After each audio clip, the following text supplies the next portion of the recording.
We just got out of House of Dynamite, so this is an out-of-theater reaction. So, Matthew, what did you think? I really liked it. I thought it was extremely propulsive. I thought it had so much energy. It is so frantic. It's like a really frantic film. And it takes place over like a very specific time period. So that time period allows for the film to do something. I'm trying to like not say anything about the film, like spoilery. So it basically makes a choice about a third of the way in to do something to explore what we've already seen in a different way.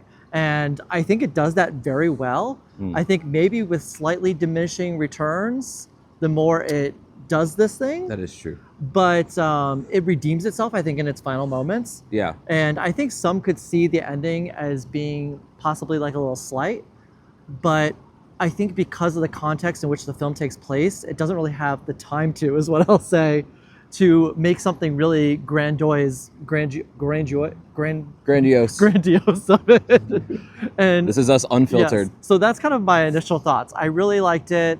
I have, some criticisms, but I thought it was extremely propulsive, exciting, and also just scary. Kind of scary. I thought this was mostly excellent. I got to be honest. I love Kathryn Bigelow. I love the way that she directs films. I think that there's a way in which she's extremely immersive about the way she goes with tension. And there's a lot of things here that she does that she's really good at, which is like, namely, like people like yelling into phones and like close-ups of clocks ticking down. That's like her thing. Oh, and yes. Yeah. So if you really like Zero Dark 30, I think you're probably going to like the style of this film. And I did think that it was really well written. It was extreme. I used the word immersive, but it was extremely immersive and just filled with tension. And we'll talk about the ending in our review. It seemed like some people did not like the ending.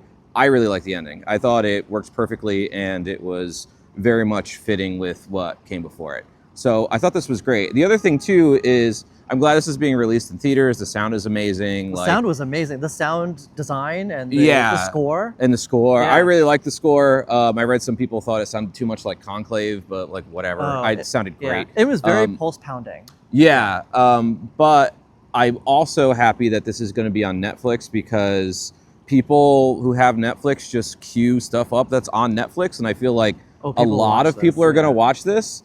And I hope that a lot of people think about the possibility that maybe we should have more competent people in office because they make very big decisions. But this movie was full of tension and genuinely like pretty scary.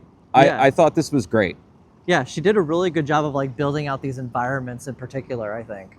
Yeah, she's a hell of a director. I really wish she worked more. This is her first film in like 7 years. So, yeah. That's it. We'll have more to say in our review possibly next week, I think. We'll do This movie comes out pretty soon. So we'll have a full review out really soon in full discussion and go into the ending and all that stuff. All right, we'll see y'all later. See ya.